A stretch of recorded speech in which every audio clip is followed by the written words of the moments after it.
Hello दोस्तों, welcome to this campaign of read for India change India. दोस्तों, अगर आपको 8388628 इंटू 2 को मल्टीप्लाई करने बोला जाए तो आप एक बार तो डर जाएंगे, लेकिन एक पर्सन इस नंबर को 24 टाइम्स ऐड कर लेता है। एक छोटे लड़के से कभी भी टाइम पूछा जाए तो वो बिना घड़ी देके हमेशा सही टाइम बता देता है। एक छोटी सी लड़की किसी भी ऑब्जेक्ट का एग्जैक्ट डायमेंशन बता देती है। तो अब बात ये आती है कि ये सभी लोग ऐसा कैसे कर लेते हैं। दोस्तों, इन सभी लोगों को समझने के लिए पहले हमें अपने ब्रेन को समझना पड़ेगा। हमारा ब्रेन इस दुनिया का सबसे सोफिस्टिकेटेड इंफॉर्मेशन ट्रांसफर सिस्टम है और हमारा ब्रेन ऐसे मिरेकल्स करने के लिए thousands of electrical signal generate करता है। बट दोस्तों, हैरानी वाली बात यह है कि हम सभी को थोड़ा भी आइडिया नहीं है कि हाउ आवर ब्रेन वर्क्स। तो चलिए आज हम एक ऐसी बुक को डिस्कस करेंगे जो हमें अपने ब्रेन को समझने में मदद करेगा और हम आज 12 रूल्स ऑफ ब्रेन के बारे में जानेंगे which can help us to achieve success. दोस्तों, इस बुक का नाम है ब्रेन रूल्स और इसे जॉन मेडिना ने लिखा है। दोस्तों, डॉक्टर जॉन जे मेडिना एक मॉलिक्यूलर बायोलॉजिस्ट हैं जिन्होंने अपना पूरा रिसर्च ह्यूमन ब्रेन डेवलपमेंट पर किया है। ऑथर ने इस बुक ब्रेन रूल्स में 12 ब्रेन रूल्स डिस्कस किए हैं और इन रूल्स की हेल्प से वो हमारी ब्रेन के वर्किंग और हमारी लाइफ के हर डिसीजन और outcomes which depend upon these rules बताते हैं। तो फ्रेंड्स, चलिए हम इस वंडरफुल बुक ब्रेन रूल्स के इन 12 रूल्स को डिस्कस करते हैं। Rule number 1, exercise boost brain power. Jack LaLanne का जन्म 1914 में यूएसए में हुआ था और उन्हें godfather of American fitness movement भी बोला जाता है। दोस्तों, जैक लालामे ने ही जिम में यूज होने वाले leg extension machine, cable fasten police और वेट सेलेक्टर डिजाइन किया है। दोस्तों, अभी भी वो 19 ईयर्स के हैं, बट ऑथर बताते कि उनके इस सक्सेस का कारण उनका मसल स्ट्रेंथ नहीं है बल्कि उनका स्ट्रेंथ ऑफ माइंड है। जैक बोलते हैं कि उन्होंने 1929 के बाद कभी भी आज तक डेजर्ट नहीं खाया है। ऑथर बताते हैं कि हम इंसानों का इवोल्यूशन हुआ है और इस इवोल्यूशन के साथ ही हमारा ब्रेन भी इवॉल्व हुआ है। हमारी बॉडी ऐसी डिजाइन की गई है कि हमें हर दिन 20 किलोमीटर तक चलना चाहिए। हमारी स्पीसीज, जिसे हम होमो सेपियंस भी बोलते हैं, वेर ऑल हंटर्स और हम हंटिंग करके ही सरवाइव करते थे। तो दोस्तों, ऑथर हमें बताते हैं कि हमारा ब्रेन ऐसे फिजिकल एक्सरसाइज करके ही इवॉल्व हुआ है और human brain became the most powerful in the world, जहां पर चलना या फिर मूव करते रहना एक इंपॉर्टेंट पार्ट रहा है। फ्रेंड्स, अब चलिए हम देखते हैं कि कैसे एक्सरसाइज हमारे ब्रेन को एक्टिव रखता है। जिम और फ्रैंक दोनों अपने लाइफ के मिड 80s में थे, लेकिन जिम अपना टाइम एक व्हील चेयर में बैठकर काट रहे थे। उनकी लाइफ के सारे गोल्स खत्म हो चुके थे और वो अपनी डेथ का इंतजार कर रहे थे। वहीं दूसरी तरफ फ्रैंक अपनी लाइफ के ड्रीम को अभी भी परस्यू कर रहे थे और वो अभी भी पूरे जोश और एनर्जी से भरे हुए थे। दोस्तों, जिम और फ्रैंक अपनी लाइफ के लगभग सेम एज में थे, लेकिन एक तरफ जहां जिम का माइंड पूरी तरह खत्म हो चुका था, वहीं फ्रैंक का माइंड आज भी एक बल्ब की तरह चमक रहा था।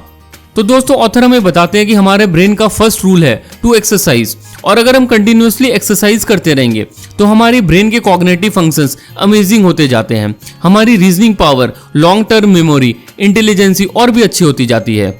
दोस्तों, जब हम एक्सरसाइज करते हैं तो हमारे blood flow across tissues increase हो जाते हैं और हमारी बॉडी के टॉक्सिक वेस्ट्स बाहर निकल जाते हैं और यही रीजन है कि एक्सरसाइज से हम अपने बॉडी के सारे फंक्शंस को ठीक कर सकते हैं।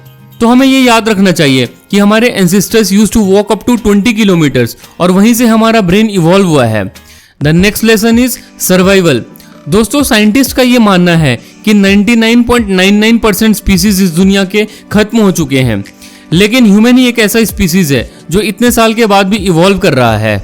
हम इंसानों का ब्रेन 3 टाइप्स का होता है। सबसे पहले हमारा ब्रेन एक लिजार्ड का ब्रेन था जो हमें सिर्फ बेसिक चीजें करने में हेल्प करता था, जैसे कि सांस लेना। उसके बाद it evolve to a cat's brain जो हमें थोड़ी थिंकिंग जनरेट करने में मदद करने लगा। And finally the most powerful brain, the human brain evolved. दोस्तों, हम इंसानों का ब्रेन हमेशा अपने सर्वाइवल के लिए ही फंक्शन करता है। साइंटिस्ट का ये मानना है कि हम अपने पैरों से सिर्फ इसलिए चलते हैं ताकि हमारे हैंड्स फ्री हो जाएं किसी और काम के लिए, और ऐसा करने से हम अपनी एनर्जी को कंजर्व कर लेते हैं। और दोस्तों, यही रीजन है कि आज हम इंसानों ने इस पूरी दुनिया पर अपना कंट्रोल कर रखा है। The next rule, every brain is wired differently. दोस्तों, इन 1994 माइकल जॉर्डन, जो एक बहुत ही सक्सेसफुल और पॉपुलर बास्केटबॉल प्लेयर थे, उन्होंने डिसाइड किया कि वो अब बास्केटबॉल क्विट करके बेसबॉल खेलना स्टार्ट करेंगे। माइकल जॉर्डन को ऐसा लगा कि वो बेसबॉल में भी बहुत अच्छा परफॉर्म करेंगे क्योंकि दोनों स्पोर्ट्स में फिजिकल स्टेमिना लगभग सेम है। बट आपको ये जानकर आश्चर्य होगा कि माइकल जॉर्डन का परफॉर्मेंस बेसबॉल की गेम में बहुत ही खराब रहा और फाइनली वो वापस बास्केटबॉल खेलने लगे। दोस्तों ऑथर इस एग्जांपल से ये बताते हैं कि हर इंसान का ब्रेन डिफरेंट होता है।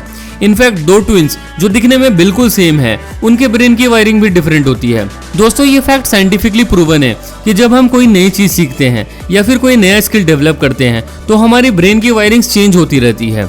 तो ऑथर बोलते हैं कि किसी भी कंपनी या फिर स्कूल या फिर कॉलेजेस को हर एक इंडिविजुअल को डिफरेंट ट्रीट करना चाहिए, क्योंकि हर किसी की ब्रेन की वायरिंग डिफरेंट होती है। और ऐसा हो सकता है कि हम किसी अच्छे बास्केटबॉल प्लेयर को बेसबॉल खेलने के लिए मजबूर कर रहे हो। The next rule, our brain don't pay attention to boring things. दोस्तों अगर हमें किसी चीज के बारे में सीखना हो तो हमें उस पर अटेंशन देना ही पड़ेगा। ऑथर बताते हैं कि हमारा ब्रेन ऐसा बना है कि हम एक बार में एक ही चीज पर अटेंशन दे सकते हैं, और मल्टीटास्किंग जैसा वर्ड हमारे ब्रेन को समझ में नहीं आता है। इनफैक्ट किसी भी टॉपिक पर अटेंशन हम सिर्फ 10 मिनट तक ही रख सकते हैं, और उस 10 मिनट के बाद हमारा ध्यान कहीं और चले जाता है। ऑथर बोलते हैं कि अगर किसी लेक्चर या फिर मीटिंग को इंटरेस्टिंग बनाना हो तो आफ्टर एवरी 10 मिनट्स हमें कुछ ऐसा इवेंट या फिर कुछ ऐसे टॉपिक डिस्कस करना होगा जिससे कि हमारा ब्रेन वापस से एक्टिव हो जाए।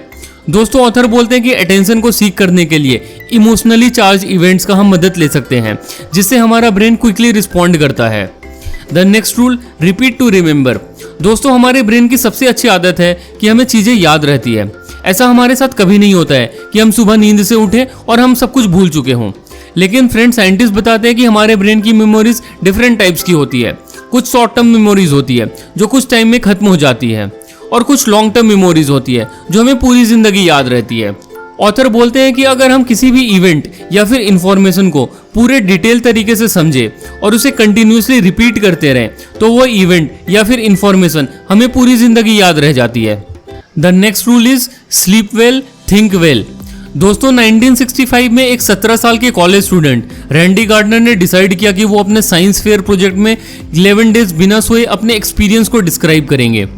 और दोस्तों इस प्रोजेक्ट में रैंडी के माइंड को स्टडी करने के लिए एक साइंटिस्ट विलियम डेमेट भी वहां आए। 4 से 5 दिन बिना नींद के बाद रैंडी को हेलुसिनेशंस, डिसओरिएंटेशन जैसी बीमारी होने लगी, और दोस्तों 2 दिन के बाद उनकी बॉडी का मोटर फंक्शन काम करना बंद करने लगा और उनकी स्पीच स्लगिश होने लगी। तो दोस्तों ऑथर बताते हैं कि without sleep our brain stop working, और अगर हमें अपने पूरे पोटेंशियल के साथ काम करना है तो हमें एडिक्वेट स्लीप लेना ही चाहिए। ऑथर बताते हैं कि अगर आफ्टरनून में लंच के बाद 20 to 30 मिनट्स का हम शॉर्ट नैप लेंगे तो हमारा आउटपुट काफी बढ़ जाएगा। दोस्तों नासा की स्टडी में यह देखा गया है कि 26 minute nap improved A pilot performance by more than 34%। The next rule is stress brain don't learn the same way. दोस्तों जब भी हमें स्ट्रेस होता है तो हमारा पल्स रेट बढ़ जाता है और हमारी हार्ट बीट भी बढ़ जाती है। ऑथर बोलते हैं कि कोई इंसान अगर कंटिन्यूसली स्ट्रेसफुल एनवायरनमेंट में रहता है तो उसका वर्क आउटपुट हमेशा कम हो जाता है, या फिर अगर किसी बच्चे के घर में स्ट्रेसफुल एनवायरनमेंट हो तो उसकी learning capability in school reduces. दोस्तों ऐसा इसलिए होता है क्योंकि हमारा ब्रेन नॉर्मल फंक्शन नहीं कर पाता अंडर स्ट्रेस। यूएसए में एक organisation centres for disease control and prevention ने एक रिसर्च किया और उसमें उन्होंने देखा कि 80% of all medical expenditures are because of stress related disease. In fact depression के कारण पूरे वर्ल्ड में $53 बिलियन की वर्क प्रोडक्टिविटी का लॉस हुआ था इन ईयर 1990।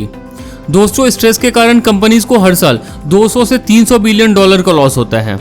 तो फ्रेंड्स स्कूल, कॉलेजेस और बिजनेस ऑर्गेनाइजेशन को लोगों के स्ट्रेसफुल लाइफ को रिड्यूस करने पर बहुत ध्यान देना होगा, क्योंकि stressed brain don't perform the same way. The next lesson is stimulate more of the senses. दोस्तों ऑथर बोलते हैं कि अगर हमारी लर्निंग प्रोसेस में अगर हमारे सेंसरी ऑर्गन्स इन्वॉल्व होंगे तो हमारा ब्रेन रैपिडली रिस्पॉन्ड करेगा। स्टूडेंट सिर्फ लेक्चर से ज़्यादा पिक्चर्स और वर्ड से सीखते हैं, जहां पर हियरिंग और विजन दोनों ही इन्वॉल्व होता है। इनफैक्ट दोस्तों ये फैक्ट भी प्रूवन है कि स्मेल्स कैन इवोक मेमोरी। दोस्तों डिफरेंट टाइप ऑफ स्मेल्स हमें डिफरेंट मेमोरीज की याद दिलाता है। तो ऑथर बोलते हैं कि हमें अपनी टीचिंग मेथड में हमेशा अपने इन सेंसरी ऑर्गन्स को इन्वॉल्व करके रखना चाहिए। The next lesson is male and female brains are different. दोस्तों ऑथर बोलते हैं कि मेल एंड फीमेल के ब्रेन्स डिफरेंटली बिहेव करते हैं under different conditions. For example लड़कियां किसी भी इमोशनल इवेंट को बहुत जल्दी रिकॉल कर लेती है than men do, and men and women दोनों डिफरेंट तरीके से रिएक्ट करते हैं अंडर एक्यूट स्ट्रेस। वुमेन अपने ब्रेन का लेफ्ट हेमिस्फेयर एमिगडाला एक्टिवेट करती है and they recall all emotional details. वहीं दूसरी तरफ मेन अपने ब्रेन का राइट एमिगडाला एक्टिवेट करते हैं and they react more physically. तो दोस्तों हर ऑर्गेनाइजेशन को इस रूल को ध्यान में रखकर ही काम करते रहना चाहिए, क्योंकि हर किसी के ब्रेन की वायरिंग डिफरेंट होती है। And the last rule is exploration. दोस्तों ऑथर बोलते हैं कि human brains are powerful and natural explorers. Human brain की वायरिंग ऐसी है कि हमारी लर्निंग कभी स्टॉप नहीं होती है और हम पूरी लाइफ सीखते रहते हैं। और दोस्तों ये सबसे बड़ा रीजन है for survival of human beings. Human brains की क्यूरियोसिटी ही हमें आगे बढ़ाती रहती है। और ऑथर बोलते हैं कि हम चाइल्ड की क्यूरियोसिटी से ये सीखते हैं कि हमारा ब्रेन कैसे काम करता है। और दोस्तों बेबीज ही हमें ये सिखाते हैं कि कैसे हम अपने ऑब्जर्वेशन, एक्सपेरिमेंट और हाइपोथेसिस जैसी चीजें जो बच्चे हमेशा करते हैं उसकी मदद से आज पूरे दुनिया को एक्सप्लोर कर रहे हैं। दोस्तों ह्यूमन बींग्स के पास दो ऑप्शंस थे, पहला टू बिकम स्ट्रॉन्गर और दूसरा टू बिकम स्मार्टर। और हमने दूसरा ऑप्शन चूज किया, टू बिकम स्मार्टर। तो friends this book brain rules written by John Medina is an amazing and wonderful book जो हमें 12 रूल्स ऑफ ब्रेन बताता है for surviving and thriving at work, home and school. दोस्तों author ने एक completely different topic को बहुत ही interesting तरीके से डिस्कस किया है and definitely it is very important topic to be read by all of us. और लास्ट में दोस्तों मैं आपको फिर से याद दिला दूं कि चलिए हम इस पढ़ने की आदत को अपनी जिंदगी का एक अहम हिस्सा बना लें और इसकी मदद से ना तो अपनी बल्कि अपने साथ वालों की जिंदगी में एक बदलाव लाने की कोशिश करें। And help me in my campaign read for India change India. जय हिंद।